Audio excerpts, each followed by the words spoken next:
Oke lah Ces, welcome back di channel Vijinti. Nah, kali ini kita akan ngebahas light novel Gimai Seikatsu volume 5. Yap, tentunya ini ialah hasil dari pollingan mendadak kita waktu itu. Karena ya cukup banyak lah dari kalian yang udah minta-minta untuk bahas volume 5-nya ini. Jadi oke lah, terpaksa kita tunda dulu pembahasan Kona Kawaii kita. Dan jadinya kita lompat ngebahas Gimai ini. Oke lah, seperti biasa sebelum lanjut ke pembahasannya, jangan lupa subrek kalau kalian suka dengan konten-konten kami. Dan jangan lupa juga untuk singgah ke akun Instagram kami. Baiklah, langsung aja kita gas ke pembahasannya. Nah, di akhir volume 4-nya waktu itu, Ces, kalian masih ingat kan kalau waktu itu si Saki dan si Yuta ini akhirnya jujur terhadap perasaan mereka masing-masing. Dan mereka memutuskan untuk saling ngejaga perasaan masing-masing, namun tetap merahasiakan hubungan mereka dari orang lain, termasuk orang tua mereka. Dan scene akhir di volume 4-nya waktu itu ditutup dengan amat manis dengan adegan Yuta dan Saki yang saling berpelukan. Jadi kalau kalian tanya apakah mereka udah pacaran, ya jawabannya belum ya Ces. Simpelnya mereka ini baru di tahap dimana mereka udah saling jujur-jujuran sama perasaan mereka. Nah, dari situlah kita awali memasuki ke volume 5-nya sekarang. Kita mulai dari chapter 1-nya dengan judul Senin 19 Oktober, Asamura Yuta. Yap, kalian udah tahu lah ya kan, berarti chapter 1-nya ini mengambil cerita dari sudut pandang si Yuta, Ces, oke? Nah, diawali pada saat Yuta terbangun di subuh hari karena ada pesan masuk dari Maya. Si Maya ini tiba-tiba mengirim pesan kepada Yuta dan mengajak Yuta untuk bergabung ke acara ulang tahunnya. Maya berkata kalau ia akan mengadakan pesta ulang tahunnya di rumahnya dan ia juga akan mengundang beberapa teman lainnya. Nah, melihat itu, awalnya Yuta dengan tegas ingin menolak. Mengingat ia tidak terlalu suka dengan keramaian dan tidak terlalu pandai dalam bersosialisasi dengan banyak orang. Nah, namun Maya seakan sudah tahu pikiran Yuta. Maya pun langsung melanjutkan pesannya dengan berkata kalau Saki juga akan datang. Nah, melihat pesan dari Maya tersebut, Yuta seketika sadar kalau Maya sebenarnya sudah tahu kalau ia dan Saki sedang menjalani hubungan khusus yang tentunya bukan hubungan persaudaraan. Namun Yuta menolak untuk mengakui hal tersebut. Namun di satu sisi, mendengar kalau Saki akan datang, seketika ada dorongan yang membuat Yuta juga ingin ikut datang. Dan dorongan tersebut ialah karena kecemburuan.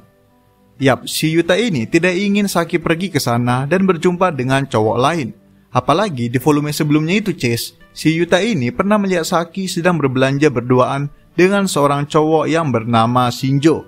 Dan pas pula ya kan, si Shinjo ini emang suka beneran sama si Saki. Dan juga udah pernah menyatakan perasaannya kepada Saki waktu itu. Ya syukurlah si Saki menolaknya waktu itu. Nah, biarpun Yuta tidak tahu akan kejadian tersebut, namun Yuta seakan tidak terima kalau Saki bertemu lagi dengan si Shinjo ini. Akhirnya Yuta pun memutuskan untuk ikut datang ke pesta ulang tahun Maya. Nah, namun hal lain yang dikhawatirkan Yuta ialah karena ia tidak tahu harus berpakaian seperti apa.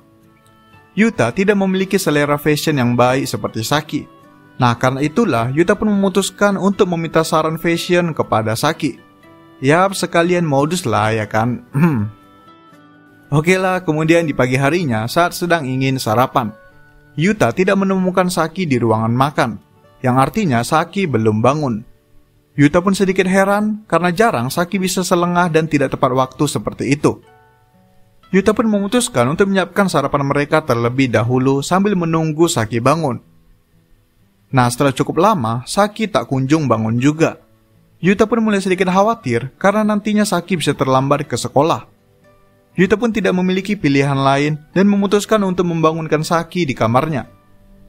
Nah, saat Yuta sudah berada tepat di depan pintu kamar Saki, tiba-tiba Saki membuka pintu dan hendak ingin keluar.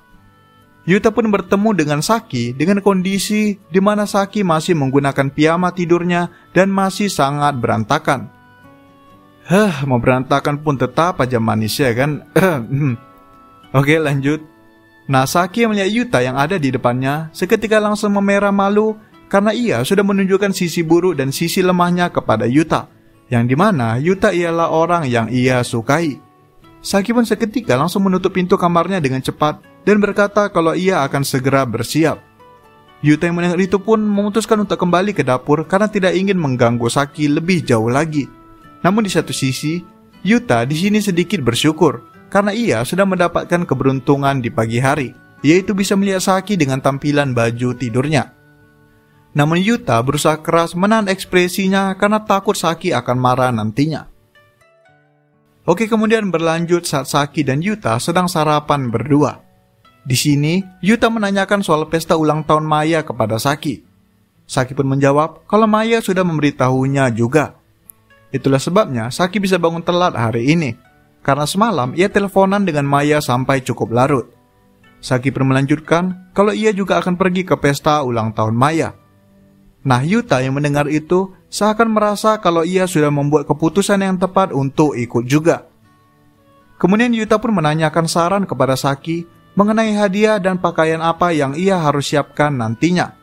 Saki pun menjawab kalau Yuta tidak perlu membawa hadiah karena bagaimanapun Maya sendirilah yang mengajak mereka dan apalagi mereka sudah murid SMA sekarang.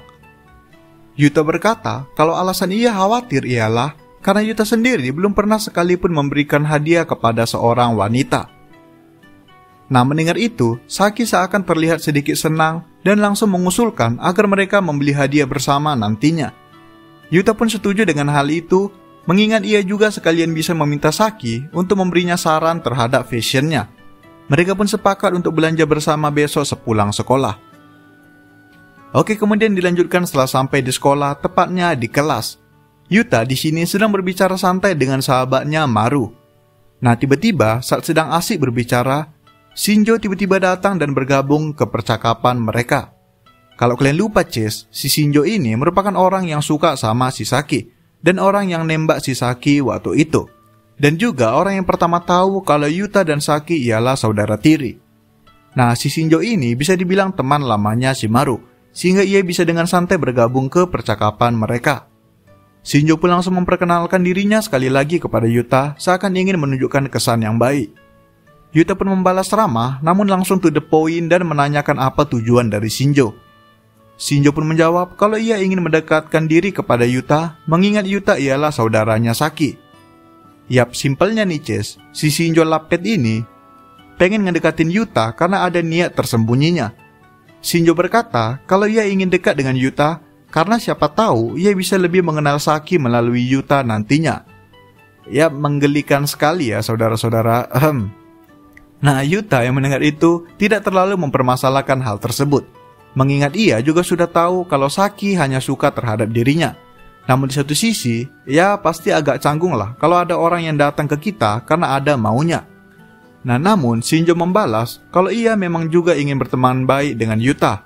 Jadi sambilan dekat dengan Yuta, sambilan dapat lebih dekat dengan Saki juga. Itulah tujuan dari si Shinjo ini. Yuta pun membalas kalau ia tidak keberatan asal mereka hanya membahas hal tersebut di sekolah saja. Oke lah, kemudian dilanjutkan sepulang sekolah, tepatnya saat Yuta sedang berada di tempat kerja pada waktunya. Nah, di sini kebetulan shift kerjanya Yuta sedang bersamaan dengan Yomi dan juga Saki. Mereka pun bekerja dengan keras pada hari itu. Nah, kemudian tiba-tiba saat ingin bertukar tugas, Yuta berulang kali mendapati Saki yang diam-diam sedang menatap ke arah dirinya. Namun, saat Yuta melihat balik ke arah Saki, Saki langsung mengalihkan pandangannya. Yuta terus-menerus mendapati situasi tersebut, sampai akhirnya Yuta mulai merasa kalau Saki mulai sedikit berbeda. Nah, kemudian tiba saatnya untuk pulang. Yuta dan Saki pulang bersama. Pada saat di perjalanan, Yuta berulang kali menahan perasaannya yang ingin memegang tangan Saki. Mengingat di hari itu cuaca sangatlah dingin, sehingga bisa dibilang berpegangan tangan merupakan salah satu solusi untuk menghangatkan diri. Namun Yuta tidak berani melakukan hal tersebut. Ia takut kalau tindakannya nanti malah akan merubah hubungannya dengan Saki yang terbilang sudah cukup nyaman sekarang ini. Namun perasaan Yuta terus bergejolak. Yuta sampai bertanya-tanya apakah perasaan sukanya terhadap Saki bukan lagi hanya sebatas suka, namun sudah sampai ke titik di mana ia cinta terhadap Saki. Namun Yuta belum berani melakukan tindakan dan aksi apapun, dan memilih untuk menahan perasaannya. Oke lah, kemudian sekarang kita masuk ke chapter 2-nya dengan hari dan tanggal yang sama, namun kali ini bercerita melalui sudut pandang si Saki. Diawali saat Saki sedang mencoba untuk tidur. Namun tiba-tiba Maya menelepon dirinya dan meminta untuk menemaninya berbicara karena Maya tidak bisa tidur. Mau tidak mau Saki pun terpaksa harus menemani Maya. Nah, di sini Saki mencoba meminta saran kepada Maya, yaitu bagaimana cara agar bisa mengajak seseorang untuk pergi bersama secara alami. Ya udah tau lah kalian, siapa yang mau diajak si Saki ini ya kan Cis? Nah, si Saki ini sama seperti Yuta. Saki udah gak bisa lagi nahan perasaannya kepada Yuta. Sampai-sampai ia pengen terus lengket dan terus memikirkan Yuta. Namun Saki tidak ingin ketahuan oleh Yuta. Itulah sebabnya ia meminta saran kepada Maya. Namun si Maya ini lagi-lagi seakan sudah bisa menebak pikiran dari si Saki. Maya langsung mengkonfirmasi kalau orang tersebut pastilah Yuta. Nah, mendengar itu, Saki pun seketika terdiam terkejut dan tidak ingin mengakuinya. Namun Maya terus-menerus menggoda Saki. Maya pun berkata kalau ia sebentar lagi akan ulang tahun. Jadi Saki bisa mengajak Yuta pergi dengan alasan untuk pergi bersama ke ulang tahun Maya. Nah, mendengar itu, Saki seketika merasa kalau itu ide yang cukup bagus. Maya pun melanjutkan kalau ia hanya mengundang Saki dan Yuta saja. Karena Maya sendiri ingin menjodohkan Saki dan Yuta secepat mungkin. Namun Maya menyuruh Saki untuk merahasiakan hal tersebut. Maya juga berkata kalau cara paling ampuh meluluhkan seorang pria ialah dengan menunjukkan sisi ceroboh seorang wanita. Saki mendengar itu hanya terdiam bingung dengan ucapan Maya barusan. Namun Saki hanya bisa setuju dengan rencana yang dibuat Maya. Nah, setelah cukup larut, Saki pun akhirnya memutuskan untuk mengakhiri panggilan dengan Maya dan langsung tidur. Nah, kemudian dilanjutkan di pagi harinya. Yap, Saki bangun terlambat. Ia pun dengan cepat ingin bergegas keluar untuk menyiapkan sarapan. Namun, tepat saat Saki membuka pintu kamarnya, ia langsung bertemu dengan Yuta, yang dimana Saki di sini masih dengan kondisi yang sangat berantakan. Saki pun seketika memerah malu karena dirinya seakan sudah melakukan sesuai dengan arahan Maya tadi, yaitu dengan menunjukkan sisi cerobohnya kepada Yuta. Namun biarpun sedang malu, Saki seketika bertanya-tanya apakah Yuta memang akan luluh dengan cara tersebut. Oke, kemudian dilanjutkan saat sedang sarapan bersama dengan Yuta.